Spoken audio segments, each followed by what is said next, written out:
Hello, good evening, everybody. Hope you're all well, and welcome to our Proper Football Live show. Now, if you're watching on Twitter, YouTube, or Facebook, then, good evening, and please share the stream. Just keep share. The more people we get on, the more platform we can give to everybody and get involved with the show. Right, let's crack on. We've got a packed show tonight, lots to look forward to, and we're going to kick off the first half talking to Mick Garton, the chairman of Carlton Town FC, and then we're going to have a good chat with Mick, get the other lads on. Then we have some half-time again, which we didn't have last week. We'll have it this week again, and it's going to be a quiz themed on the League Cup. So stay tuned in for that. Then kicking up the second half, we've got loads of football topics, topical stories to talk about, which we'll all get involved, have a good debate and discussion about. And again, we want everyone to get involved in the comments. And you can email us, and we put up the links as we're going along the show. You've got a text line as well. Unfortunately, I haven't got Simon this week, so I've got to do all the technical stuff myself. So I do apologise if things go a bit... I'm going to swear though, I can't. So, yeah. Anyway, bear with us. Right. So, to kick off, we need a team, didn't we? So, let's get on. He's warming up in the tunnel. I see he's coming out in the pitch now. Here he is, Mr. Gary Ayres. How are you, mate? Hey, too bad. Caught that opening video. That didn't work. So, that was me on it. What was all that? I made that video. But anyway, I'll do a better one. It looked good for me. It looked all right. I went on there. But I'll do a better one for next week anyway. But yeah, fine, busy week for work at long last, to be honest, Dan. So been right. Have a good night. Watched the football last night, Gal? Watched the football? What for the Palace last night? Mate, I'll swear now. I ain't gonna fucking tell you. Yeah, all right. Yeah. No, you had a good win against Villa last weekend, didn't you? Yeah, go on. You had a great win against Villa last weekend. The way you listen, mate. They are overpaid prima donnas that I couldn't give two tosses about our club and the fact for it. Had a good win against Villa, but mate, there's something rotten at that club, mate. I'm telling you. The whole structure of it, the management turnaround. The I'm seeing on the groups, mate. They're just adding up. Yeah. Pulled out one good performance. Unfortunately, what that does, it shows you they can do it. Yeah. So when they decide they don't want to put the effort, and all people ask in lower clubs, like not, I don't expect you to win because you know you ain't gonna unless you've got a billionaire behind you. Is to put a bloody shift in, show the crowd you've made the effort. But mate, too many times a lot of players have let them down. Roy Hodgson, mate, I think he's I think he realises he might have made a bit of a boo-boo coming on board with us. Bless him. He looked like he'd aged a bit last night. And his fault. No, not at all. Right, let's get our other team member on. He's out in the pitch already. Mr. Nigel Callaghan. Hello, Kelly. How you doing, mate? Hi, guys. You all right? Yeah, good, thanks. How you doing? You had a good week? Well, yeah, sort of, but the two footy teams I follow had a bit of a nightmare, really. But I totally agree about the Watford situation. They seem to throw the towel in too easily. They've done it last night. Yeah. Cup final against City a few years ago. They went 3-0 down, and that was it. They weren't. So it does make you wonder how hungry they are for success these days. No, definitely. And Derby's your other team. They're on too much money, which I think we're going to talk about anyway, aren't we, Dan? So, that's one of the full house against Millwall, and just unfortunately didn't get it. But then Reading have been picking up, haven't they? It's sort of gone against you at the minute. It's Tom Lawrence getting sent off in the match before. It was a stupid sending off. I mean, we needed him on the pitch. We're going to miss him for 3 games now, and there's a lot of kids out on that pitch at Derby, so you're not going to get consistency with young lads. They're still learning the game. Unfortunately, we're in a position at the moment where we need to be getting 3 points all the time. Started off bad, battled back a bit in the second half, but ultimately weren't good enough. No. You got players at Derby. Yeah, I was going to say you got players at Derby that are fighting for their lives. They need them wins. Put them in the same league as Watford, and there's none of that at Watford at the moment. They're just going through the motions. So a bad week football wise. Yeah.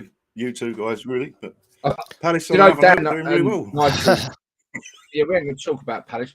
And, but just say, whatever happens at Derby, they got to be what they've done this year. I mean, whether they pull it off, I think it's an uphill task. But boy, give it a good go, mate. And just what I was saying, all you're asking is for these prima donnas paid ridiculous amounts of money to put shift in. Jesus Christ, it ain't asking a lot. You know what I mean? So all this. Oh, anyway, fine. I promised myself I wouldn't rant this week. You lasted 10 seconds, girl. Yeah, that lasted a while, didn't it? Yeah.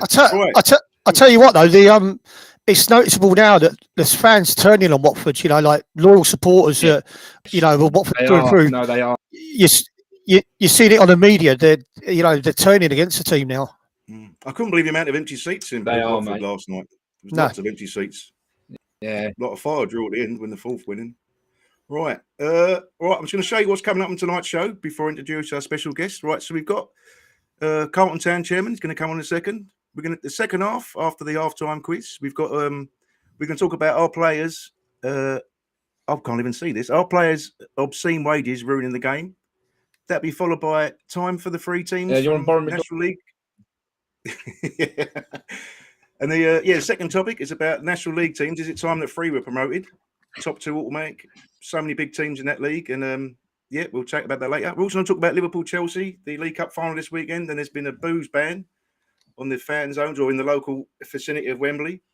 What a game at Adams Park. We'll touch on that later. Big 5 all came in the week, and then we've got our little proper football picks games of the week, which we've picked out big games to look forward to, and hopefully we've got enough time a non-league roundup. Right, so let's get rid of that. Okay, so bring our guest on now. There's the chairman of Carlton Town. His name's Mick Garton.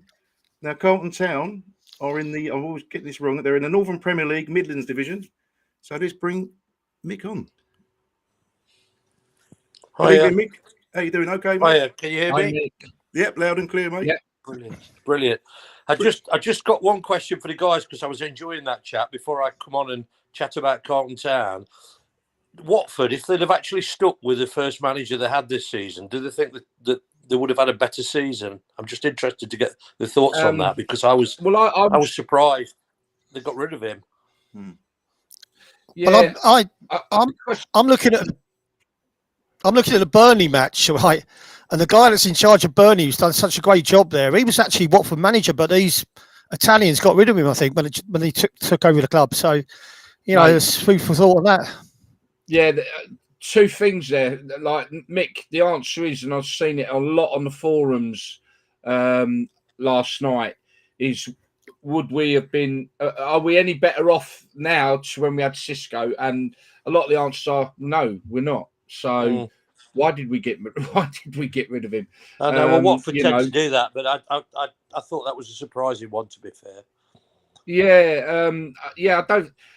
Mate, listen, I've been a bit anti this for a while now, and it worked at the beginning, but the model, in my view, doesn't work and hasn't worked for about 3 or 4 years, to be honest. We had our up, we've gone down and come back up, but no disrespect to the Championship during lockdown, it weren't very good in my view. Probably the weakest Championship, and because of the lockdown, we didn't really lose any of the players, so we had, what we had, but a lot of it's the recruitment, the structure, the technical director is a lot of the problem there. I forget his name now, some Italian fella who's mates with Gino. And I think the answer to the question was we're no better off now than what we were under Cisco at the beginning of the season. And then Cali, you're absolutely right. Sean Dyche was manager. And then they took over the club. All right, the club was in decline and in a bad way. They took the club over and they bombed him out and brought Zola in just purely because they wanted to attract some players and didn't feel... They treated Dyche really badly, mate. Yeah. I think they shat all over him. And in some way, there's going to be poetic justice because if he carries on the way he is last couple of games, they're going to stay up. And he's one of the better managers in that league because he doesn't have a big pot of money. He doesn't have a massive team of superstars. Yet he constantly grinds them and keeps them up. He's a good manager. And a bit of poetic justice for him in the end, because they did treat him badly. He reminds me of Graham Taylor a little bit because, Graham had the side playing a system that he knew worked, and he played with what he had. And that's exactly what Sean Dyche is doing at Burnley. He's getting players in, but he's getting them fitting into his system of play that he knows has worked for the last few years. And we're getting new managers in every 8 games at Watford by the sounds of it. And the players are sort of like, every time a new manager comes in, they're sort of up their game for a couple of games, and then they ease up the pedal again. And there's no consistency at all at Watford. No. Bless him. You just want to send him a packet of Sovers, don't you? Werthers. Probably something stronger than that.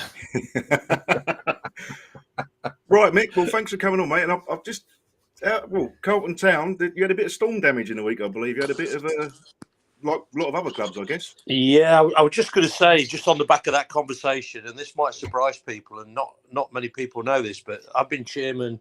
I took over at the start of the 2001 season, and we've actually only had 3 managers in 21 years. And the first manager is now back with us, so we've still only had sort of 3 managers in 21 years, which somebody tells me might be a little bit of a non-league record. So we had a little bit of storm damage at the weekend. We managed to sort that out. It wasn't again a fact that a lot of people might not know, but football clubs at our level, we can't get insurance for fences and mobile goals. So if mobile goals, even though it's a football insurance policy, if mobile goals sort of get took away by the wind or fences blow down, we're not covered for that, which surprised me when we had some storm damage a few years ago. But luckily on this occasion it wasn't too bad, and we've managed to get the repairs done for I think it's cost us 200 or 300 quid. So 200 or 300 quid we could have done without spending on that, but it could have been a lot worse. Yeah, and I've seen you've got another new edition. I uploaded it earlier. I think you can see it there. Got some turnstiles coming there. Is that a bit of Boats' handiwork? We had a ground grading. We had a ground grading sort of visit regarding attendances and what you're allowed to have spectator wise, and one of the stipulations if we do eventually get promotion, and we're knocking on the door. We were in the playoffs when COVID struck, and this season we're one place outside the playoff positions. So it's going to be a tough challenge if we do go up because of the wage structure and all that type of thing, that the challenges you face. But at the same time, we are going for it. We've got a good team of people, and one of the stipulations was we do need to have another turnstile, which A, helps us increase the capacity, but B is a stipulation that we've got to be able to cater and separate home fans and away fans. And we kindly, Leicestershire County Cricket Club kindly donated us a turnstile a couple of years ago. It sort of sat there, and we finally got round to sort of a couple of the guys, Boats in, somebody else at the club sort of mucked in and helped, and we got a local builder who's a friend of the club who the price down as low as he could and built the hut, and we managed to get that in this week. So it's another box ticked, as it were, because as you're all probably aware, if we were to get promotion, you do have to make quite a few ground improvements. So plus obviously the fact of increased wages and all that kind of thing when you go up, there is changes that you've got to make to your ground, and the extra turnstile was one of them. Do you have to make plans for, obviously you're open to go up, but you've got to make plans for next season? It's like a different philosophy for that season, but if you don't go up, you've got to have a backup plan. If you don't go up, you must have to have different strategies, I guess. But I mean, it is. It's one of them where you want to go up, obviously, and that's where we'd like to have a go at it in the Premier League. We've certainly got the infrastructure to do that now, and with our fan base is not the biggest, but it's doubled during lockdown. Some of that I think down to the fact the club is being run well, which I can take some credit for, but not all the credit. I think we run the club pretty well. But also, I think what happened during lockdown was a lot of fans, when they couldn't go to the Premier League clubs and the Championship clubs, etc., they actually tried out non-league, and they liked what they saw. There's not many bonuses with lockdown and COVID because it's a horrible, horrible thing. But just from a purely selfish point of view, we got a few new spectators through the ground because they couldn't go to the regular teams, and quite a lot of them have actually enjoyed the experience, and our gates have doubled. And I do think some of that was because of the COVID situation. But yeah, as you rightly say, yeah, you it's one of them where you've got to look at both. You've got to have two scenarios, if you like. One, what happens if we go up?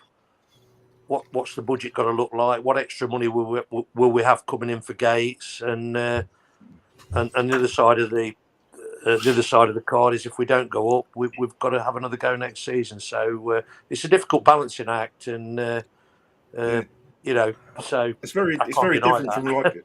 I Sorry? know it's a football club. It's obviously a business. You've got to have a business structure around it, but it's probably not like many other businesses, is it? Where you can plan ahead and have a plan, but like you say, then things change. You can't really have that. If you don't go up, you don't go down. It's a different. It is, but the good thing from our point of view, we're pretty much run by volunteers. There's several of us put money in, time in, and there's nobody. I mean, I don't own the club. I'm just the chairman. It's a members club, which is quite rare nowadays, and it's run by committee, and everything that comes into the club stays in the club.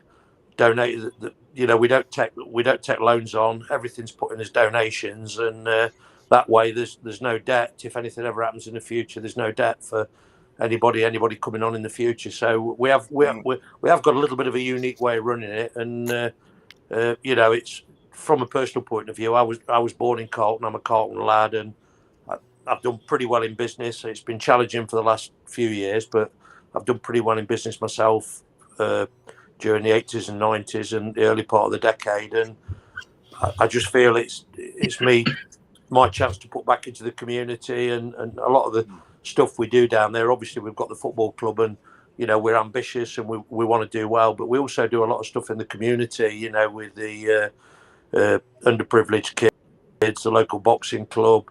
We do a hell of a lot of charity stuff down there, food banks, and so it's a double-edged sword, really. Yes, we've got the football club, we want to do well, but I'm very proud of the work we do in the community as well. So it's, as I say, it's just a little bit of a double-edged sword for me, and it's something I'm very proud of. Yeah, it's just like you say, it's probably just as important what it creates wider in the community feel, and we're giving back and helping out people disadvantaged as much as the football. Isn't it? It's like it's hand in hand, I guess, isn't it? Which gives you the passion to do it. Absolutely, and like I say, it's I don't know if that's looking at the attendances in the non-league paper the other day. I had a quick nosy, and what struck me was that the attendances look pretty good. I'd be interested to hear the actual figures, what the figures are now for non-league attendances compared with what they were before the COVID situation, because I mean, you guys will probably know better than me, but I do feel attendances generally in non-league have gone up, and people have realised the community spirit, and the fact that they can come and sit in the clubhouse after the game and have a beer with almost with the players and the management, and there's that camaraderie that you probably wouldn't get. Well, you certainly don't get at the bigger clubs for the obvious reasons.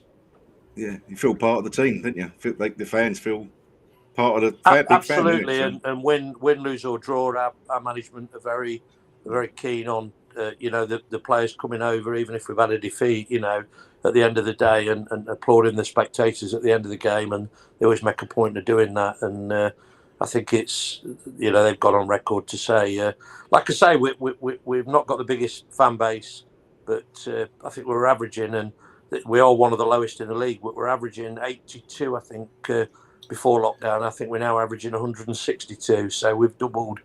And we're hoping for the Ayres game. We've got Ayres I think a week on Saturday, and we're expecting 400 or 500. Yes, a fair amount of those will be away supporters, but we've certainly caught the imagination of the local public, and things are definitely the right direction, which from my point of view as a chairman is obviously pleasing. Yeah, that's great. You got anything to add, Gary and Kelly? Yeah, so Mick, obviously I attended your away game at Histon recently, did the videos. Picked a bad one, mate. I know, and yeah, they did. I remember the players coming over and clapping the away support, the noisy away support. What I see, and I admire the work you do, is you make the effort to get ex-Forest players down at the club, ex-players, ex or celebrities down at the club as well, and that the effort I see going in. I think you've sold out your evening with John O'Hare, is it, on March 11th? I think looks like you sold it out. It is quite a lot of when the probably people don't know this, but basically when you're in the Northern Premier setup, you're allowed to swap your fixtures, as it were. So you put a team you don't want to clash with, and we always put Forest because quite a few of our supporters are Forest supporters. Yeah, sure Nigel won't appreciate that, but at the end of the day, we have got a good Forest following, and basically what happens is a lot of Forest supporters come to home games, and we've obviously since Boatsy's got more involved with the club, and as I say, he's been a massive asset to us. But he's obviously got a lot of contacts as well, and I've got a fair few contacts, got to know quite a few people. So what we've tried to improve the pre-match sort of atmosphere by getting one or two. We had Lee Wood down there, who's obviously a champion of the world in boxing. Lee Wood came to one game. Then we managed to get Colin Barrett and Gary Birtles in with a couple of Carlton Town legends. We had one of our old managers back, Les McJannis, who was very, very successful at the club. Managed to get our all-time leading goal scorer down the next week. The week before last, we had Ian Storey-Moore, who was an absolute legend Forest. And then this Saturday, our game got called off, but we have Mick Newell, who was the director of cricket, who is the director of cricket at Nottinghamshire County Cricket Club, and recently was an England selector. So we try every week and get a pre-match guest. All of them so far have done it for behind a couple, and they're happy. That this is anything, and that really has been through contacts I've got, contacts Boatsy's got, and one or two others. It's just to ask people, believe it or not. I think we've got Luke Fletcher, the Notts players, coming now next Saturday for the next game. So if you ask people, they can only say no, and so far they're all saying yeah, well, which is really nice. I think the key there is you're making a day of it, aren't you? You've got your football, and then you've got other activities going on. I just admire what I've seen, and like I say, meeting some of the fans when I came to Histon with you guys, it's just so inspirational to what we see. People volunteering their time, their efforts, their passion for their club, which maybe you don't see in the running of the bigger clubs anymore, because they've become businesses and most people are numbers. So what one of the most positive things for me was that when they kicked in, we were obviously everybody else at that point. You were still got it. Okay, you've got no money coming in. We've got a 3G pitch, which is a nice one. It's a small one, which we let to the local clubs, and our own junior section uses it and that type of thing. And we lost all our income. While you're not obviously having to play the non-contracted players, as it were, you've still got the rent to pay for the stadium. You've still got the overheads, the water rates, and various other things that have got to be paid. And we were thinking, how the hell are we going to pay these bills? And in the end, some help did work, the Football Foundation and that. But the initial thing that our supporters club, by a fantastic guy called Alan Murphy, they set up what was called at the time 100, where basically they just got to pay a tenner a month in to make sure the club survived. Because at that point, when the lot, I remember you mentioned the John O'Hare do, which is sold out. We were actually having that before lockdown, and Boris came on the telly. I was at the clubhouse that night, and I realised that we'd got to cancel it. And we'd sold out pretty much that night, and we'd got to cancel it because Boris just closed the bar. And it was wow, nothing like this has ever happened in my lifetime. And luckily, now 2 years on, we're having the do mentioned on the 11th of March, and it is sold out. And hopefully it'll be a cracker but the supporters club set this up, which has now been extended to 150 club, and they got basically 150 people, or one or two of us have more, and include the family. But cut a long story short, that was bringing $1.5 grand a month. Yes, some goes back. Obviously, that goes back in prizes, and we get bonus prizes. But that was something the supporters did off their own back to help the club, and that was sport. It was something they did because they wanted the club. They realised that during the pandemic, absolutely. I'm going to let Kelly have a chat with you in a second now, but I'm going to finish on this point really. In the crazy money world that football's become, and I know we're going to be talking about the ridiculous wages shortly, and I'm very outspoken on I don't like the way football's going in the elite end, but the amount of money in this game, and it comes down to hard-working supporters having to put their hand in their pocket to save their club and keep it afloat with all the money that's in that Premier. This is why I really, really struggle with this Premier League bollocks. Sorry, but I think it's the world, girl, isn't it? It's riddled with money. Riddled with money, this game. And when we talk grassroots, this is what they're up against. And loyal, hard-working fans who probably that tenner, you know what I mean, each month, some of them, you know, that's a lot of money out of their pocket. You know, when you think about the money that's in football, you shouldn't have to do it, should you really? They should. Anyway, right, I'm good. Callie, mate, you crack on and fill your boots. No, I totally agree with you, mate. Like I say, 1,500 a week to a professional clubs is dropping the ocean. A month. Well, even that's a drop in the ocean. Say that the managers will be wanting more budget. Yeah. Just on your how many players have you actually got on contract at the club? I think it's probably six. Can't remember the exact figure off the top of my head, but probably 6 or 7. Yeah, probably 6 or 7. Right, got you. Yeah, way back when I sort of gave up the professional football, I ended up playing for Berkhamsted Town. I don't know what division they were in compared to the one you're in at the moment, but I actually went to play for a small club in Burrows Fix in Derby. Oh yeah. Yeah, it's a friend of mine. He was on the board of directors there, and I'd just come back from Corfu. I was carrying plenty of timber, breathing out my arse, doing a few laps, and he said, "Do you fancy playing for us?" And I said, "Yeah, okay, but play me in the reserves for about the first 10 games." And he went, "Are you sure? You play like you would play in our reserves?" And I said to him, I said, "Listen, it's not about I need to get match fitness. I just need 90 minutes. And when I'm right, I'll tell you when I'm right to go into your first team."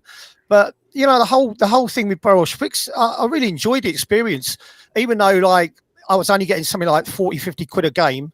It was just a different side of football that I saw. Like you say, with the crowd, they're in the bar with you afterwards, they're having a bit of a laugh with you. You don't get that in pro football no more. You know, there's players' lounges, there's other lounges that you need tickets, you need to know people to get into. So the fact that everyone's coming together at your club is you know, that speaks volumes for what you're doing there, really. And I applaud you for that. That's good. It's a cracking atmosphere in the bar afterwards, you know, with the supporters, and obviously better when you win. But Burrows Fix, yeah, that's just up the road. That's not too far from us. I think we played them in the FA Cup. Oh God, probably 6 or 7 years ago, and I think we did manage in that one. But yeah, that's always been a decent. That's always been a good setup, and from what I remember, really nice people. I suffered some abuse from the fans when I went down to that league. I think I got more abuse from the fans in that league than I did in the pro leagues. We played against our team, but I think I'll tell you a little story, guys. This is a true story. I can't remember the year, but it would be at the, oh God, what year was it? But it was early part to the first part of this decade. We got into this league because when I took over as chairman in 2000, year 2000, basically we've had 1 or 2 promotions since then. We had 1 or 2 really, really good years. Tommy Brookbanks, who's now joint manager with Mark Harvey, he was manager on his own at the time. Although he had assistants, he was the manager, and he took us to the playoffs once we got up to this level, and we were beaten in the playoffs. I think it was 5-2, 5-3. It's a long time ago. And certain Jamie Vardy was playing for Stocksbridge Park Steels. And he was, you just saw that night. I mean, he ripped us to pieces. He scored one, maybe two. Again, my memory's lost me a little bit. It's a long time ago, but I can remember his pace and everything about him, and he was just an absolute handful. And I just remember that game at the end. Everybody came off and sort of said, "Wow, what a bloody player we've just been destroyed by." Yeah, that was Jamie Vardy, and Did you try and sign him after the Chris game? Waddle. We've played against Chris Waddle before as he was coming to the end of his career. I think he might have been playing for Staveley. So we do come up against these professionals occasionally, but that was a lad at the start of his career, and he blew us away. I wish I could remember the year, but I can't because I'm getting old now. He went to did Halifax Town picked him up, didn't they? Jamie Vardy. I think he ended up at FC Halifax or whatever, because I think they went under, didn't they? And then they got rebooted, as it were. So but I mean, the lad went all the way up and achieved great things. But I think it was 4 years. Story. We came up against him when he was probably 20, 21, whatever he was, and wow. Yeah, but there must be some great, because was it Sheffield Wednesday he was released from? But there's so many great players who are released who just lose their way, and it's just trying to pick them up for your clubs or the non-league clubs and rebuild. There's loads of them out there. There must be. Do you know what? Absolutely. Sorry, I was just going to say, when I came back from working abroad, and I was still relatively fit, and Baldock Town came in for me. They asked me whether I'd be interested in playing for them, and I went up to do a training session with them. And the training session was actually really good because some of the training sessions you get at the non-league clubs are a bit boring. And afterwards, I'm talking to the manager, and he said, "What do you think of the setup?" I said, "Really good. Training session was good." He said, "And what about the players?" I said, "The young centre forward is good, isn't he? He's quick." And he says, "Yeah, that's."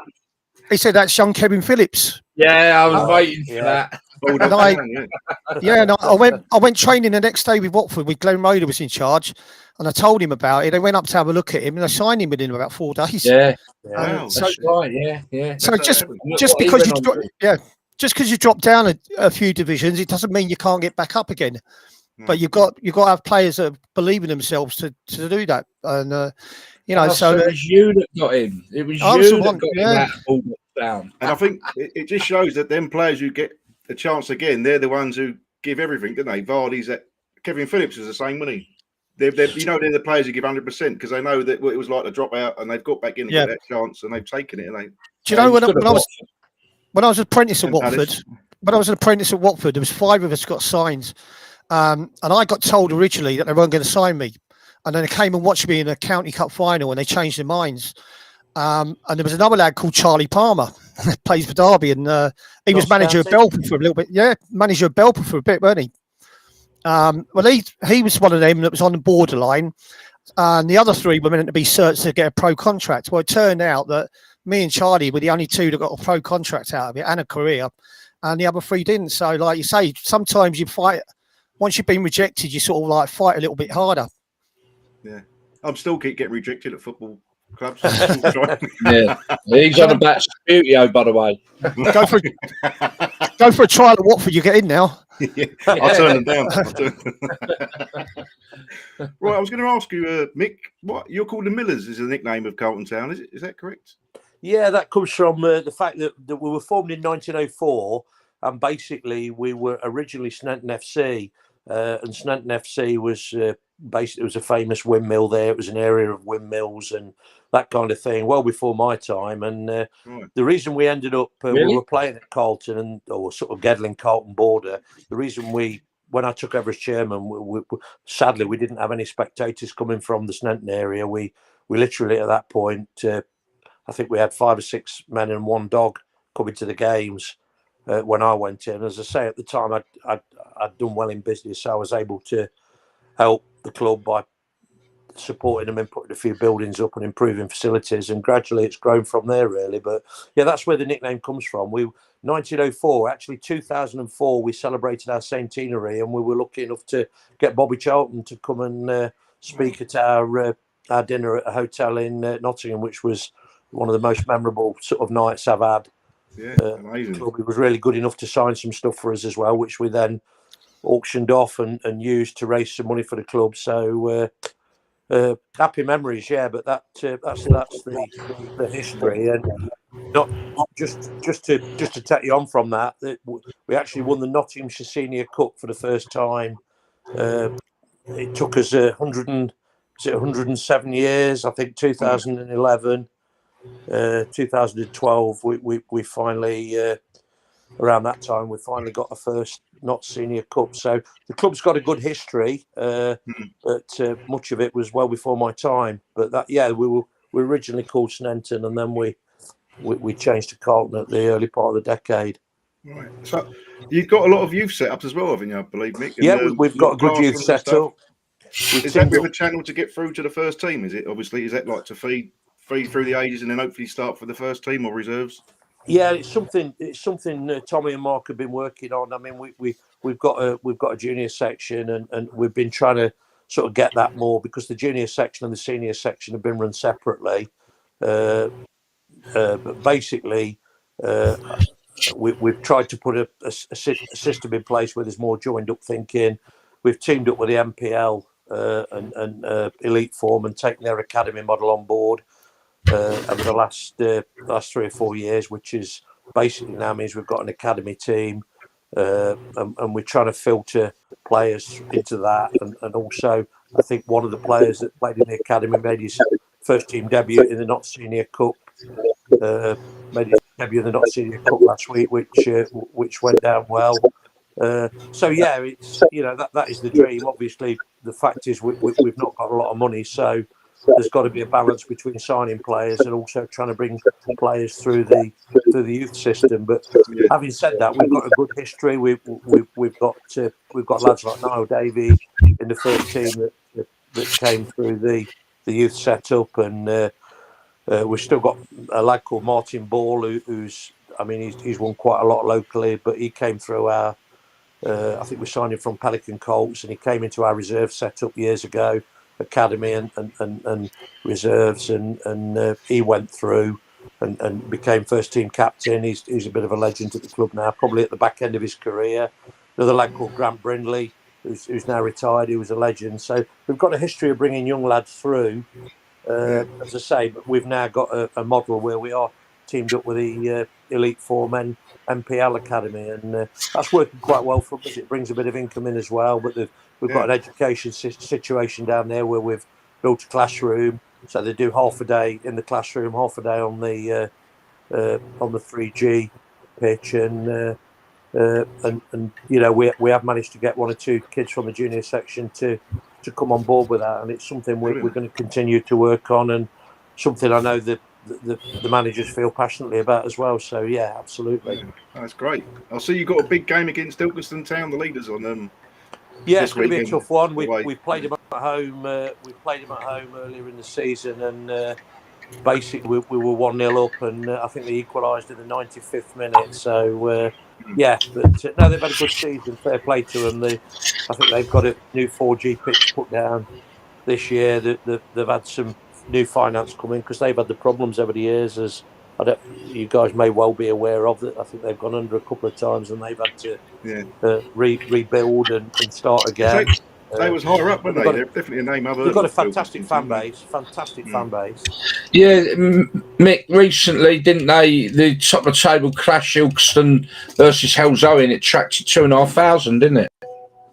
Yeah, I understand there was over 2,000 there. As I say, we've got Hellzoe coming to us in the week after next, and we're expecting probably not as many as that, but we're hoping for a decent gate as well. And I understand it was Hellzoe. Yeah. I mean, it's fascinating, and we haven't got the time, but if you actually look at how many big clubs are actually at our level now, and you look at the National League and you look at our league, as I say, Ilkeston regularly get 500 or 600, Hellzoe in the same, and it is incredible the fan bases that some of these clubs have got. And come back to my earlier point, I think that's been increased with the fact that where the COVID, sadly, but for the right reasons, in the sense that the attendance has gone up because of COVID, because people have had good experiences at non-league grounds. Yeah, I have to say the ref's looking at his watch. I am. I'm looking at my watch. We've got half times coming up. We've got a couple of minutes to go. But Mick, lovely to have you on. And would you mind staying with us for the second half? That'd be a pleasure too. Thank you. We've got to touch on some more non-league stuff as well. Loads more to come up. We've got a half-time quiz, which is going to come up next, themed on the League Cup. So I'll hopefully in the future with this quiz, we're going to have a page on our website. So when we do these live shows at half-time, you can click on the link, go on the website. It's all multiple choice, and we'll have like a leaderboard, league table. So I know everyone's competitive. I know I am. I'm just gutted I can't join in because I obviously know all the answers. I might just have a fake name. We've got about 4 weeks before we launch the website, haven't we, Dan? Yeah, 4 weeks. It's really exciting. It's really exciting news for us. It's great. It's great what you guys are doing, by the way. I mean, I was interviewed by you the other week, obviously at the game at Selham, which was. Which was obviously a disappointment, and it was really good to sit down and chat with you and hear what you're doing. And I know you had Boatsy on a few weeks ago, and I think the concept you've got will just grow and grow, because we had John Parkin at our ground earlier this year, and he does a podcast, and all the young lads. I mean, at the time I'd never heard of him, but obviously when I realised what he did, and fascinating just to see how this sort of thing's catching on, and. We got him down for a night, and we sold out. That was a younger audience, so that was fascinating. It was like we've got a totally younger audience for that, and it is something. It's definitely the future. Yeah, he was a great player, John Parkin. I'm sure. Was he like a big, strong centre forward? No nonsense flavour, was he? I might get mixed up with someone else, Mick. No, I never watched him, but he's got some. All I can tell is he's got some good stories.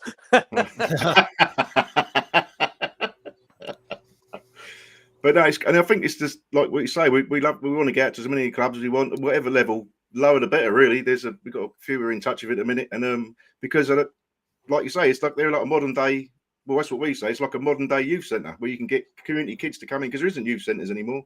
So if you can build that relationship with the kids, the families, and just get everyone involved in the club, it's a win-win, isn't it? The point you make is a brilliant one, because what's happened over the last few years, and this is a way in, because a lot of clubs like ours have had stalwarts, people who've committed to the club for many, many years that sadly have passed on.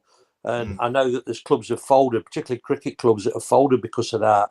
And I think one good thing that social media has done, and this kind of platform that you're giving people like myself, it is encouraging more younger people to get involved. And that's what clubs need, because the sad thing is that once these volunteers pass on, sometimes there are not the younger people coming in to replace them. So anything that we can do to get the message out and all that type of thing, I think it does make a difference. And it's certainly something that that football needs to be aware of. Certainly at non-league level, I think it's massive.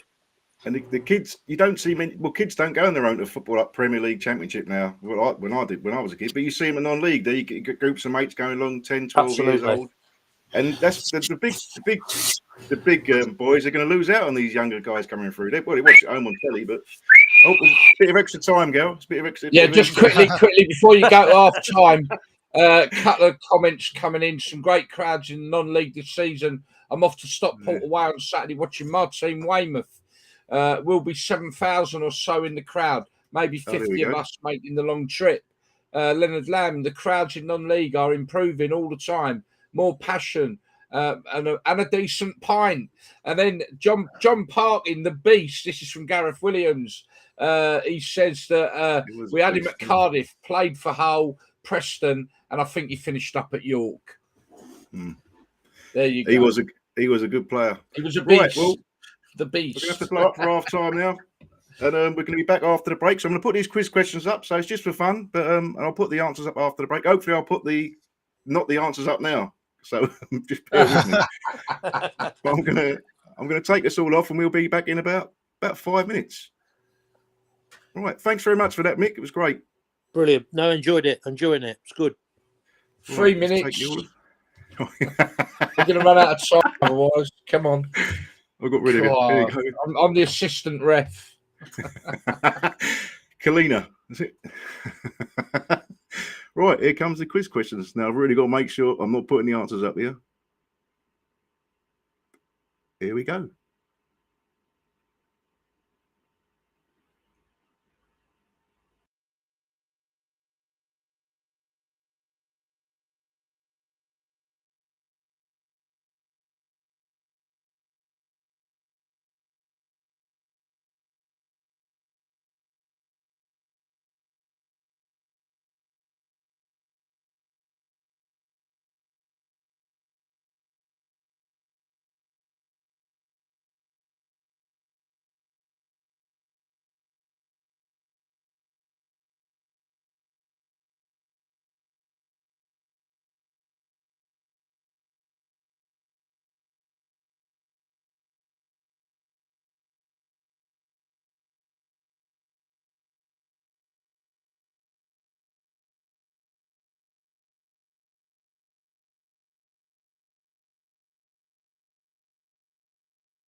Right, we're back.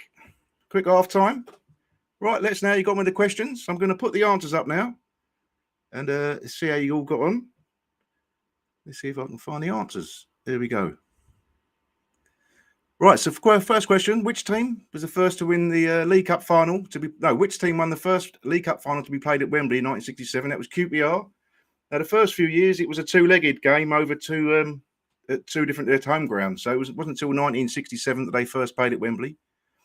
Question 2, in 81, League Cup became the first major cup competition to bear the name. Have I spelled bear wrong there? Bear the name of a sponsor. What was it called?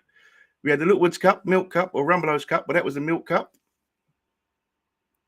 Let's bring the other guys back on and all while I'm here. Question 3, which two sides have won the competition a record 8 times? Well, that was Manchester City and Liverpool. Manchester City could break that this weekend.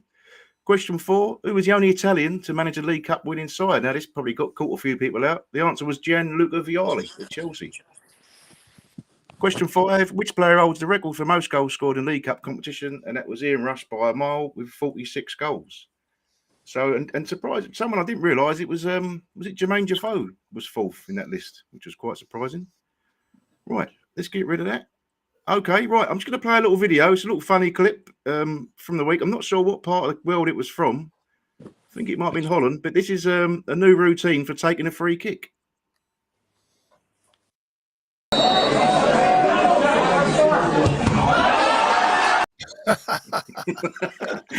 show it again. It was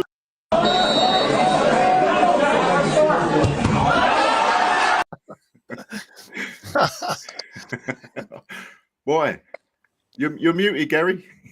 But what was the point of that? And then to clobber the poor sod in the face like that. I've seen players laying down behind the wall. That's the defenders, but not the attackers. When they first started doing that, I was thinking, what's all that about? And then, all right, I sort of get it. There's a bit of sense around that, and but what benefit? Callie, come on, you're the man who needs this film. Come on. Do you know what? When I was apprentice at Watford on a Friday, the first team used to practice set pieces, and the apprentices had to be the wall. And like in them days, we had Ian Bolton taking the free kicks, and all he used to do was blast it. So that just reminded you of us in the wall, like, you know, you got no chance. I don't know why were they kneeling down in front of the wall? Mate, maybe looking for a flick on. But Mate, they need to get that manager over to Watford pretty sharp. Right, let's have a look at the subject we're talking about, and it's our players obscene wages killing the game. Nigel, do you want to kick off with this? I know Gary's rearing to go on this one. Well, yeah, I mean, I think that's the opinion that everyone's making now, because you know, when you get players getting to the top of the game like Ronaldo's and all that lot, they deserve the high wages because they've actually earned that, you know. But there's far too many mediocre players now that are earning 20, 30 grand a week, you know, and they're not having. When I played, I've said this loads of times. When I played, £250 win bonus. If you got 4 wins in a month, you got an extra grand. You know, and that meant a lot. And it hurt when you lost. But these days, I mean, I went to Villa's ground years and years ago when Ashley Young was there, because my mate Bob he coached Ashley at Watford, and we're standing in the Villa training ground, and this car's come around the corner, Lamborghini, must have cost about 140 grand. And the guy got out of the car, and I didn't even recognise him. And I said to Ashley, who's that? And he said, oh, that's one of the lads we bought this summer. He's been in the reserves all season. He's not played in the first team yet. And he's driving around in a 140 grand supercar, like, you know. So, yeah, I do think it's getting out of control now. I mean, they're on about wanting £1 million a week for this lad from Germany, aren't they? I mean, yeah. I mean, come on. I mean, like, I think, yeah, it's definitely getting out of control now. And it's again, like I said, it's become a business. The family clubs are at the lower end of the leagues now. That's where your family atmospheres come. That's exactly what Graham Taylor tried to build at Watford, and that's what he done. But now, anything from the Championship upwards, it's a business.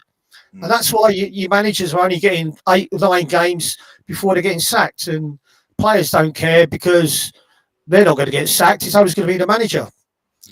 So, yeah, that definitely getting out of control at the moment. They need to be sorted out. I mean, I spoke to a mate of mine, his manager at Dover, paid for what I can't remember his name. He told me that at the time they weren't even full time, and he had one of his centre forwards was on £2 grand a week, and that's at Dover.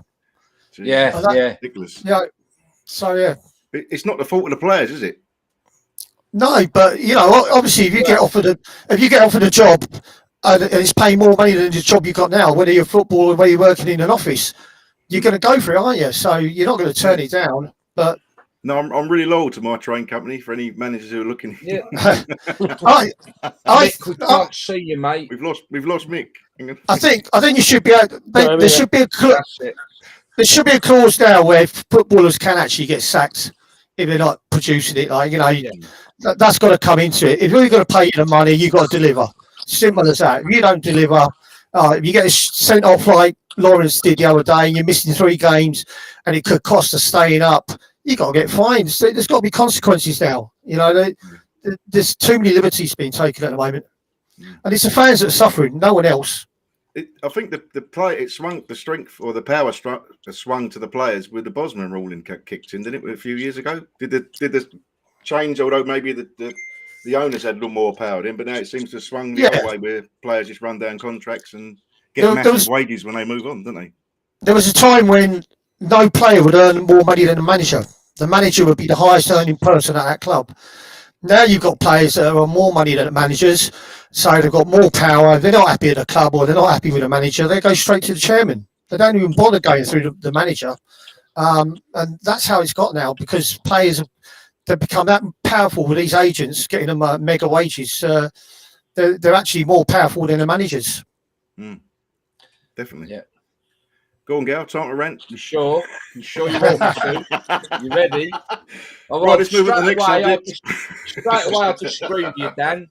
I think the players are as much to blame for the chaotic situation football's got in with money as anyone else. I really do. The players have got greedy. Yes, the facilitation of it by the clubs is one thing, but the players are driving this with their agents. It's the agents, isn't it? You talked about the £1 million player. That's what the player wants. It's not what the club want. That's what the player wants. So the players are as involved in this fiasco which football's become with money as anything else. The average player, and touching on the non-league side of things, Mick, I've been looking into it. Average wages, the wage in non-league football, you were saying about the Dover £2,000 a week, is ranges from £50 a week to £4,000 a week. Non-league players earning 200 grand a year for a non-league player, right? And in the Championship, the average wage 25 grand a week. Going to the Premier League, and we're talking, you might as well go and play football on the moon, because that's where they've got. I really, it is such a strong point with me, this, because I look at how we've allowed, how the society has allowed these people that kick a ball round a pitch. I don't care whether it's Messi. Messi ain't worth £1 million a week in anybody's money. No one is. No one can be worth that amount of money. Anyone who thinks they're worth that amount of money want to go and wobble their heads somewhere. Because come on, we're going to move into a world with all what's gone on today where you're going to struggle to pay your fucking gas bill, your electric bill, and you've got these muppets on £500,000 a week, £1 million a week. How's this right, and how are we allowing this to happen? Sorry, I know I go on a lot about this sort of stuff, but I do feel very strongly about it. I don't believe in a society where people can't afford to pay their heating bills and everything else, that we can allow this crazy wage structure in a football game. And my view is the players are a part of that driving force. Obviously, your TV and the businesses are, because they are businesses, they will always go for whatever's right. There's no regulation. The governing bodies in football are not fit for purpose at all, and I can't. Where did it all? When did it start? Was it 1992 when the Premier League kicked in with Sky? Was that? It was the Sky, when everything went. 92. And Sky is still pushing it now. The TV money come in. We spoke about the rights from foreign. I forget they call it now. The foreign rights money was bigger, dwarfs the domestic money, which is a scary prospect because they control the times and everything. But I was just going to say, Gal, that American football, basketball, baseball, they earn astronomical amounts as well, and movie stars, don't they? They were actually earning the money before the footballers were over here. So it is the Sky TV, the other all the sports companies and the agents. The agents are simply they're the greedy ones. The agents, I'm telling you now. Yeah, Yes, players want high wages. They want as much as they can get, but the agents are pushing the clubs to pay them more money because the more money they get, the more money the agents get. And the more money goes out the game with the agents. Yeah. I mean, for me, the way I look at it, right? This fella, I can't remember his name now, the German lad, in it. He's playing out in Germany. Yeah. So his wage demand, although the signing on, I think they're saying possible £62 million signing on fee, but the player wants £1 million a week. £1 million a week would more than hold up the entire non-league pyramid and some. Am I right or wrong, Mick, on that? You might be. Yeah, look, There was £1 million putting one player could hold the entire non-league structure up. How can it be right? It can't be. Surely to God. I'm sure that you mentioned the non-league players on the on money. We talked earlier on about clubs that had folded and basically had to restart, and Ilkeston were mentioned, and I know there's quite a lot that have gone down the pyramid. And the bottom line is that the reality is a lot of that has been because of paying players, even at non-league level, wages that the clubs can't afford, and building up debt until it becomes untenable, and then unfortunately the club has to go under and start again. So the problem works its way all the way down the pyramid. I think the Bosman ruling had something to do with it. I think the TV money had something to do with it. I totally agree with the point made about the agents. I think there's so many factors that come into play. It's difficult to blame it on one particular thing. I think it's a number of factors, but yeah, I mean, you're absolutely right in what you're saying. It has got out of control, and it's frightening actually, the amount that's when you say that one player's wages or one player's bonus or whatever can almost keep a club afloat, or even a whole division afloat. Unfortunately, the sad thing is we could talk about it till we're blue in the face, but I don't see it changing anytime soon. No, it's not going to. I think one of the things that I think we touched on it last week, didn't we? The TV rights for the Premier League obviously were up for renewal. That's risen from £2.6 billion for a 3-year period to £4 billion. And here's where, I mean, touching on what we discussed last week, Mick. I don't know if you see our show, but one of the things here for the first time in our history is that the domestic money is totally been outweighed by the foreign money. So from my point of view, I made the point last week, is the other thing that we can expect to happen is the Premier League will have to, because of the wage bills, because if you look at Barcelona, look how they've wobbled all because of their wage bill. There are plenty of clubs out there probably paying out more wages than they get in revenue, and they just find ways around it to keep it legal. But the point is with the Premier League is they're going to have to pander to America, to the Middle East, to China, to India. They're going to have to pander to their needs, because it's the only way that they will be able to keep affording what has become ridiculous wages for these people. And it will change our football in this country forever. You'll have your VAR ad breaks. It's going to ridiculous start times. Maybe Premier League games being played in other countries, because they're going to need that money. And the only way they're going to get the money to pay these wage bills is to pander to the overseas market. So you're talking late kickoffs, for instance, on a Saturday night, which have never been a thing before, where the supporters go to the game and there's no train to get back, things like that. And, more and more. Yeah, the game will change. Certainly, as I call it, the elite game will change unrecognisably. But my question to you three then would be, with the way it doesn't seem to be slowing down, it seems to be snowballing still. Harry Kane, if he moves, they're anticipating £400,000 a week. This fella, £1 million. The recent Catman, the the guy who kicked the cat, 125 million pound a week at West Ham as a defender. You How know, much? it's clearly now. You know, it's clearly. Sorry, I shouldn't have done that, should I? Never mind. Never mind. I'm always the Scratch one your that eyes out. puts my foot in it. Anyway, but no. So we can see it's carried on. So my question is, how long can football sustain these players' wages before something has to be done? The thing is, I think I still wouldn't rule out this Super League that they tried to break away into, because as the money goes up, it's gonna, in the end, it is going to turn into a Super League, and I don't think anybody's going to be able to prevent that. And that's the worrying thing about it. The wages will get that high that it will break away. Oh, I think you're right. I agree. Without doubt. I completely agree. But you know what? I don't actually. I'm losing. I don't actually care anymore. I just, as long as I've still got football to go and watch locally, or my team won't be in the. Not so I don't care, but I've just starting to have enough of these elite clubs. I mean, you hear on the radio. It's all you hear about them. I've had enough of it. Listen to it. Your Palace support. I follow Watford and Derby.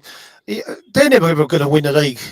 No, the Premier, are they? The way the big clubs spend money on the top players now, all they're ever going to do is have the pleasure of playing the big teams, and that's good for the fans. And sometimes they'll get a result, but they're never ever going to win the league. No, a cup. We hope for a cup. In Europe, maybe a cup run. Yeah, but that's what I think. I said it last week. We're bringing our youth system now. It's brilliant. The academy, they spent millions, but now we're starting to see them come through, and then them players, they've been schooled the right way, and so I mean, yeah, they're going to come and get cherry picked off. But I think a lot of players. Well, yeah, that's what's going to happen. So, yeah, but we know our level. We're punched above our weight for the last 5 or 6 years in the Premier League, and but yeah, we're not. But we're never going to get. No, we're never going to win the league. No. There's only probably about, they say top 8. Like, you got to put Newcastle in there with the money they got now. You know, I mean, other than that, everyone's punching above their weight, aren't they? Let's be honest. Yeah. No one can keep up with these, say, top 8 clubs now. You know. Yeah, it just shows how amazing. Leicester's always the thing that ruins every argument, doesn't it? Leicester City winning the Premier League, but that was the one. You know what? Yeah. It ain't going to happen again, though, is it? Let's be honest. I mean, it was a Can I just ask you a question, guys, please? Yes, mate. Yeah. We're just having this discussion, but is it that the Spanish leagues have now dealt with this and we haven't? You've seen what's happened at Barcelona with the fact that they've basically had to let players go, they sign players on, and then they've got to. They've almost got to stand in the car park until they can register them, until they've got rid of somebody. Is it that the Spanish league have dealt with this, and other leagues will then have to deal with it? Or I don't know. You perhaps know a little bit more than me about this, but I've been interested by the situation in Spain. That's a great point about the Spanish. It's like a cap, isn't it? Is it a salary cap, or they got to live to their means? Yeah, it's brilliant. Yeah, so Barcelona is setting back. They was billion in debt. But I don't think they've done it because there's only probably two big teams. One's government backed, isn't it? I don't know if it's fair to say that, Real Madrid, but Atletico Madrid. So I don't think they could do it here.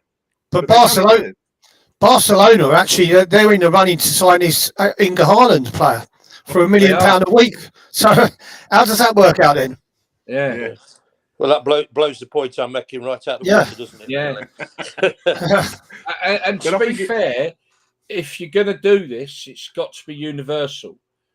It can't just be the Premier League or Serie A or La Liga or the Bundesliga. It's got to be across the board. Even in although in South America they're not on the sort of money they are over here, are they? But I mean, you know, in Europe it has to be across the board, because otherwise you've got an unfair playing field. I mean, you know, and you end up with leagues like the French league, where all right, last year Lille got the championship. Probably fluke like Leicester did. Other than that, there's only one team in that league with any money, you know, PSG, and to me, I can't see. I don't think there's an answer to stop it. I can't see everyone coming together. No, unless there's a breakaway. Well, you got to get rid of FIFA and UEFA first, didn't you? Because I mean, I think we could still be having this discussion in 5 years. I really do. Yeah, definitely. But interesting, though, Mick. Yeah. I mean, look, we're all looking at non-league as our saviour, if I'm honest. Non-league and maybe League 1 and 2. This is where we know we can go and watch a bit of, you know, good old-fashioned football, bit of rough and tumble on the pitch. you know, few beers off the pitch, and you're going to see a bit of passion and commitment. The lads there are there, but finding out that there are players in non-league at £4,000 a week, you as club chairman, great ambition at your club as well, by the way, and you've got ambition. Is that ambition going to be completely stifled on the fact that you're going? If you move into a league where they're paying cut the grass, is it going to make it impossible for clubs like yours to fulfil ambitions that maybe you have? The £4,000 a week. Yeah, where to go with that one? I mean, I'm guessing that's going to be the likes of Wrexham and Grimsby, and that, you know. From our point of view, we've always tried to live within the means. Yes, you've got to try and find a balance at our level of. You've got to back the managers where you can, but sometimes you've got to be big enough as a chairman to say no. Managers will always push, and understandably they want to get the best team they can. Sometimes if you can back them, you can. If you can't, you've got to be brave enough to say no. And unfortunately, at non-league, you've got different human beings running different clubs, and sometimes people live beyond the means. And I mean that figure's frightening. And Carlton, in all fairness, it'd be a challenge for us to go up to the next division and survive in that. But we're prepared to give it a go. I think with the extra fan base and the extra crowds coming in and the infrastructure we've got, I think we'd be able to give it a go. Would we be able to compete in terms of the finances at the top of the table? No. We'd have to find a different way of doing it, which would be, again, bringing younger players in, perhaps signing in. Perhaps we'd have enough money in the bank to get a couple of really decent players, but you have to have a model which says, okay, we've got some money here where we can sign a couple of really decent players, but you'd have to supplement that with bringing youngsters through and that type of thing. And that's something I've always tried to sort of do as a chairman. I think I mentioned to you in the early part of the interview that we've been able to do that. So there are other business models. It's not just a case of going out and paying top money, but unfortunately, even at our level, you've got clubs that will do that. And as I say, sometimes it will work. And in the case of a club like Salford, where they've probably got quite a few sort of ex-Man United lads involved that have got the money to do that, and they've been able to take it on to the next level.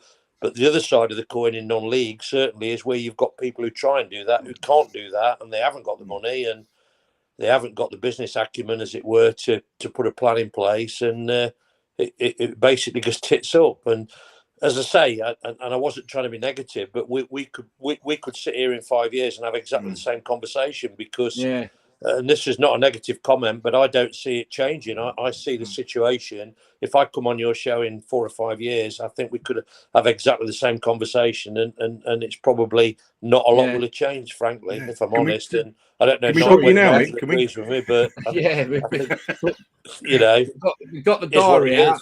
I looked in the 5.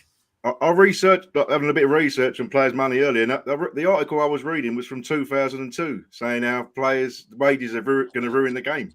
So that's 20 years ago.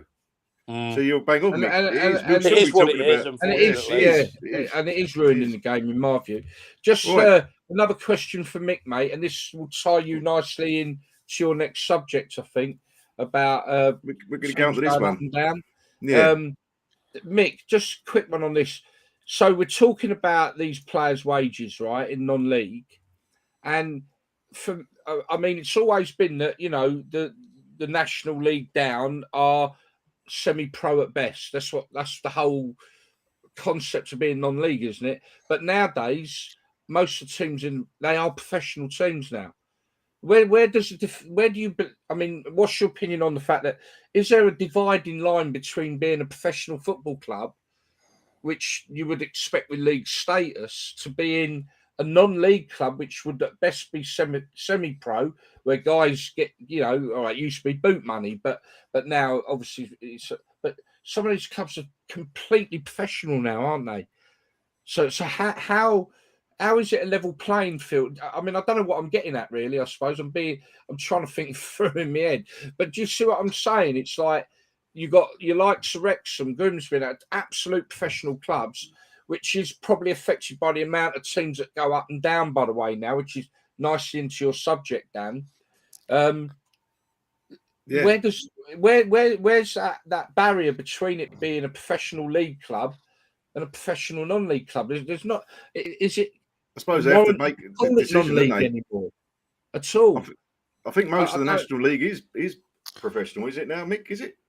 I think the majority of clubs at the top end. I think if you actually haven't got a league table in front of me, but I think if you actually look at the National League and you look at some of the clubs in there, I think the majority of them, are certainly a high percentage of them, have been in the Football League. Certainly the local one closest to us is Notts County, who were the oldest, obviously, football club, and basically they're in there. You mentioned Wrexham, who've got the Hollywood actors who've come in and chucked some money in, and I think it's like anything else. You're going to have certain clubs that have got the fan base, they've got a rich owner, and then you're going to have the others that perhaps haven't.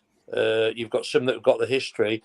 It's just a mix, really, and it's difficult to give a definitive answer. But certainly, if you look at some of the names in the National League, I think if people actually sat back and looked at the makeup of that league, they'll be staggered with some of the names of the teams in there if they look back at the history.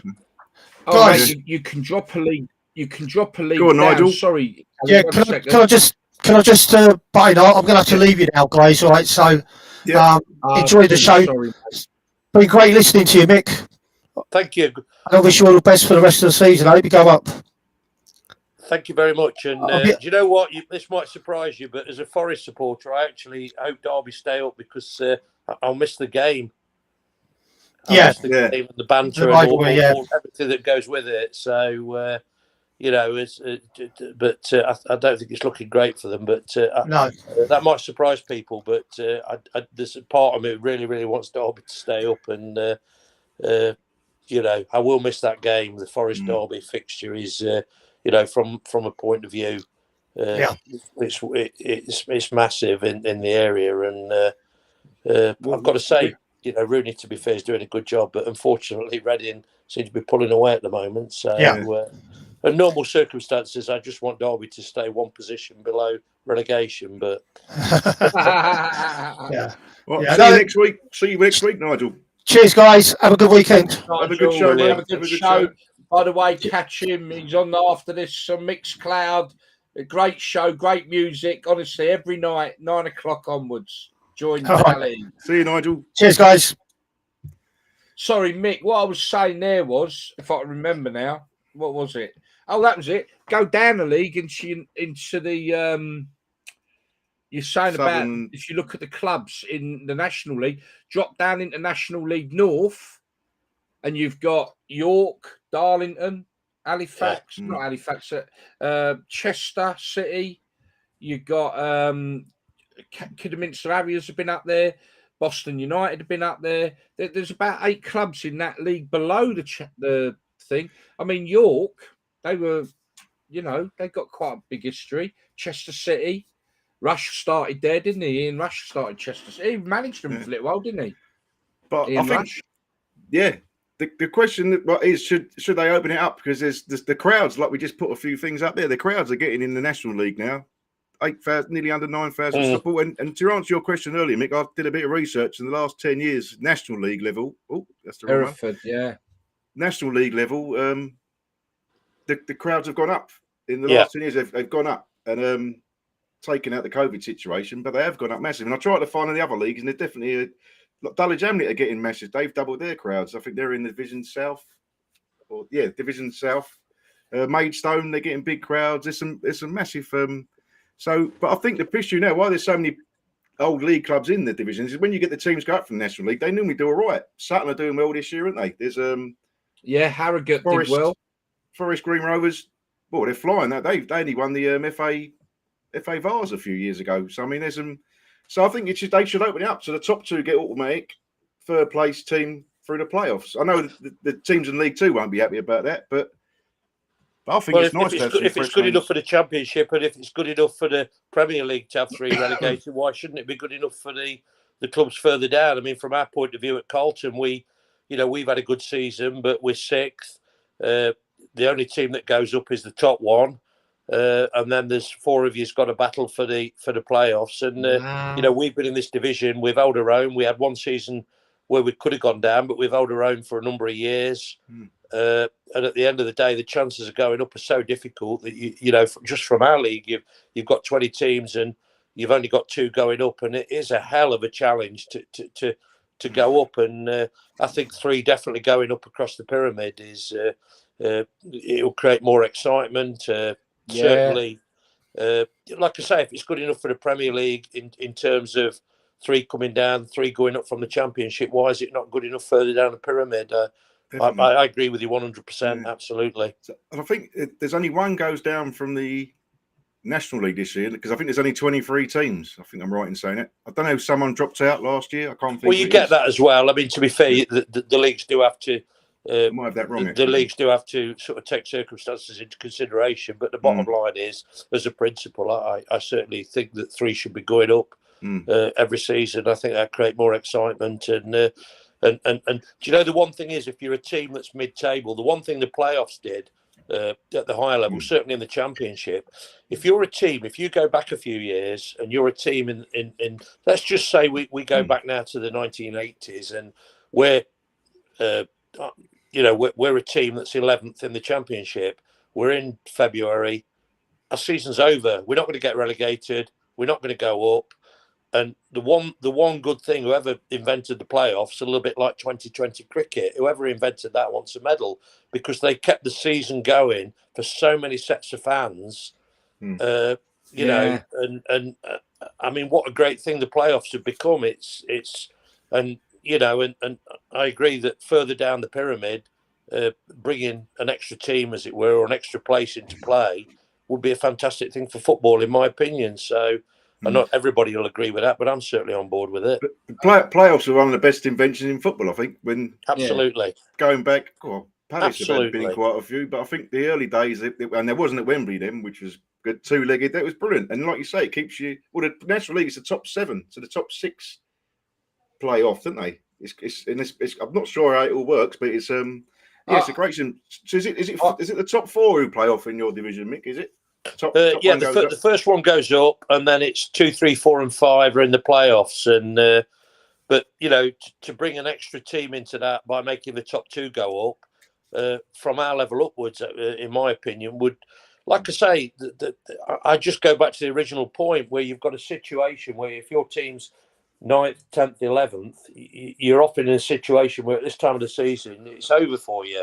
There's nothing to look forward to. Yeah, you go and see your mates, you go and support your team, but in effect, you're not going up, not going down. And the more teams you can involve with the playoffs, I think is, you know, you're just keeping more people involved, more people excited. And I don't think it's out of 20 teams or whatever it is, I don't think 3 teams going up is taking the mickey, as it were. I think that's a reasonable amount, as you rightly say, with the fact that a lot of these are getting gates that are in line with League 2 gates as well. It's not like your promoted sides that are automatically going to come back down, as you made the point earlier. Sutton have done well, and a number of other teams that have come up from the National League have actually gone on and gone into League 1.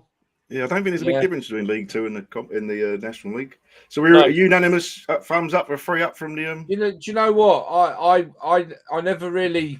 I didn't know what to think until you said about that. I didn't think about the knock-on effects. I was only thinking about that element of the 2 going down from League 2. I wasn't thinking about the whole knock-on effect through the pyramid that would have. And now that I've realised that, and mate, I think we should have a petition and a campaign to get that done. Because I think Dan, I think you struck gold, mate. I never realised before until Mick was saying, of course, it means a massive effect for all the clubs.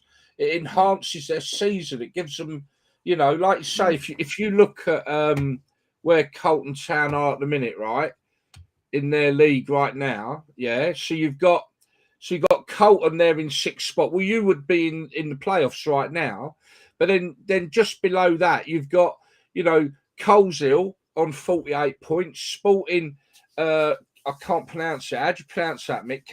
That's the Sikh side, Sporting isn't it? Khalsa, I think it is. Is that the side set up by Sikhs? Yeah. We went there on a bitterly horrible, horrendous night not so long ago, and but they made us very, very welcome and served us some lovely Oh, Indian they would, food. mate. Oh, yeah. Oh, they would, mate. Yeah, Great people. I get it. I know the guys in Northampton who do the homeless things. Sikhs are amazing, mate. Their hospitality and charity is truly amazing. But when you look at that league, you know, that would probably keep down to 11 Spalding, all in with a shout of still being out and maybe squeezing the playoffs with a good run. Yeah. You know, Right. Yeah, absolutely. It does make a difference. I say I think the playoffs are, the playoffs have been a massive positive, and I think any way you can extend and improve it. Definitely. And like I say, if it's good enough for the championship, why is it not good enough for the National League, etc.? Exactly. Mate, anything that can help the non-league scene out should be done. We're going to start a petition. Next. Look, we're going to have to lose a couple of topics, but I'm going to do this one, which is our picks of the big games to look out for this weekend. And there's a few in here which are actually teams fighting for playoff position. So Blackburn QPR, 12:30 kickoff Saturday. That's a big game. Obviously, they're QPR flying up in third. I think Blackburn are having a great season in fifth. Yeah, they are. So that's a massive little bit of a 6-pointer. Both even automatic promotion. AFC Wimbledon against Doncaster. Now they're both down the bottom, 20 and 22nd. So that's a massive game. I think Doncaster might be able to get out of the bottom three if they beat Wimbledon. Colchester Oldham, 21st against 22nd, and that's in League Two. Oldham been doing well of late, haven't they? They've had a little bit of a run, unbeaten in 5. So that'd be another good game to keep an eye on. They're moving in non-league. There wasn't any sort of there's big games in the National League, but there was none sort of double headers, nothing big on them. But in Northern League, National League North, I get so mixed up with these names. There's a big playoff battle between Southport and Hereford, not too far away from each other, them two places. Now, this is the big one. Someone's commented on it in the chats. I'll get it up. It's Dorking Wanderers against Maidstone, National League South. First v second. Dorking are 3 points clear, but they've got a game in hand, Maidstone, so that's massive. So I believe there's 1,000, I think there's 750 Maidstone going, and it's nearly a 3,000 sellout. Yeah. Someone said here Maidstone set to bring 1,000. 1,000, yeah. I think it's around that figure, yeah. If that's what they're saying, I'll try and get it up when I get rid of this. Yeah. So I think they only had a few tickets left, so it'd be a 3,000 sellout for that level. And we all got the amazing story about Dorking.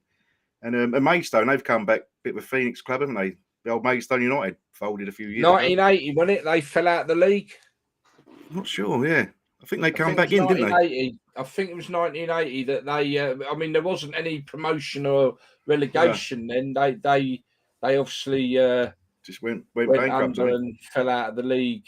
Yeah. But National League South playoff position, you've got Ebbsfleet against Eastbourne Borough, 5th against 8, and then Isthmian League, Haringey Borough against Merstham. A win for Merstham could see him jump out the relegation places and jump above Haringey. So, there's loads to look forward to. Top of the table, free scoring Worthing. They're playing against Enfield in 3rd. Worthing are flying at the minute. Can't stop scoring goals. That's Isthmian League as well. Northern Premier, bottom 2 face-off, Grantham Town and Witton Albion.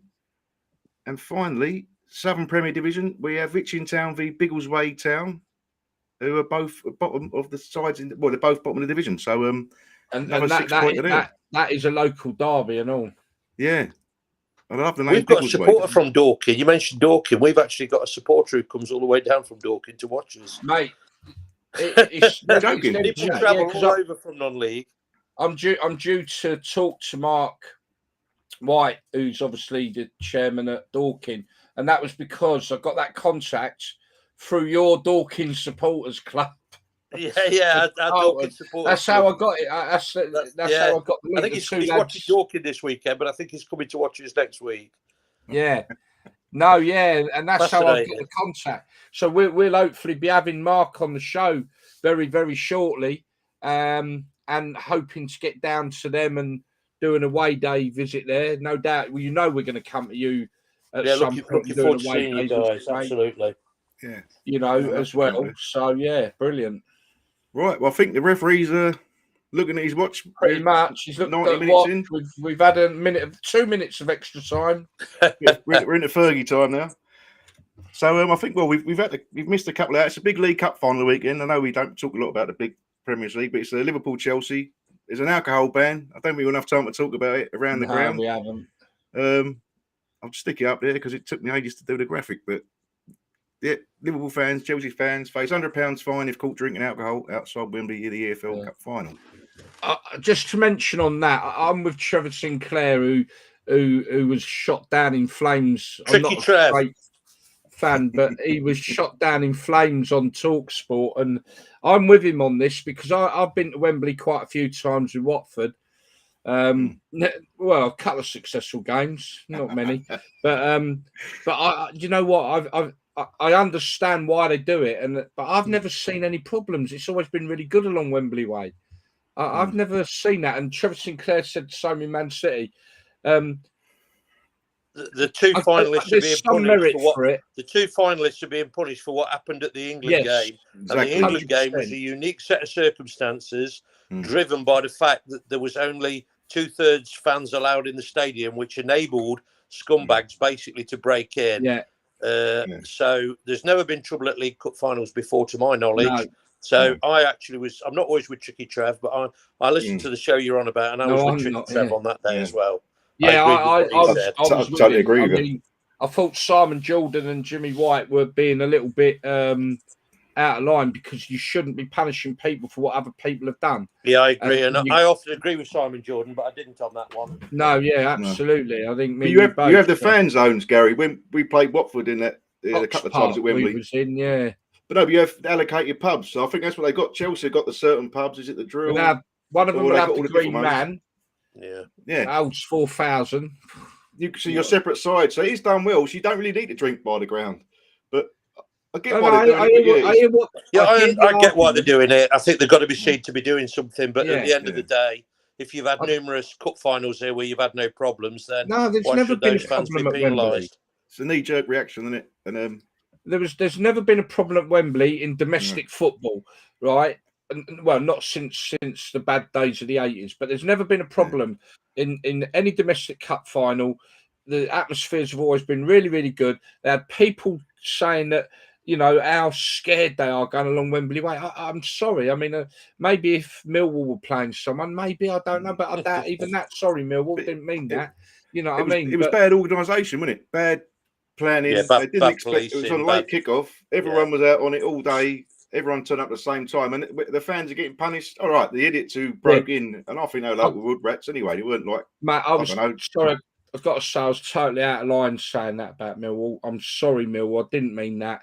I'm fucking kicking myself here now. I shouldn't have said that because that ain't right either. Saying that because you've been to Wembley a few times and there would have been no issue. So apologies for that, guys. And at Cardiff, I'm totally against.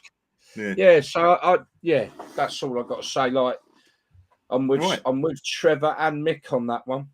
Yeah, no, but who's it playing again? Liverpool, it's Man City. No, it's Liverpool Chelsea, isn't it? Yeah, Liverpool Chelsea. Yeah. So Liverpool can become the record holders with 9 trophies if they win this. So anyway, one to look out for. But anyway, Mick, we better leave now. We're in 95 minutes. And thanks very much for coming on, Mick. It's been a pleasure speaking to you. I've never met you before. So stay on for a moment, Mick. When we finish, just stay on there for a minute. But love everything you're doing at Carlton Town, and love to come up with Gary next time. I appreciate it. I've just before you sign off, I remember a final when I was a young kid, and it was Forest played Liverpool and drew 0-0, and then we beat them in the final. And John O'Hare went down just on the edge of the area and got the penalty. And I'm sure we'll be talking to him about that when we have the do at Carlton Town on the 11th of March, because I'm told Phil Thompson's never forgave him. Because he went down and that's. I didn't go to the replay, but I think that was the start of the success story under Brian Clough for Forest.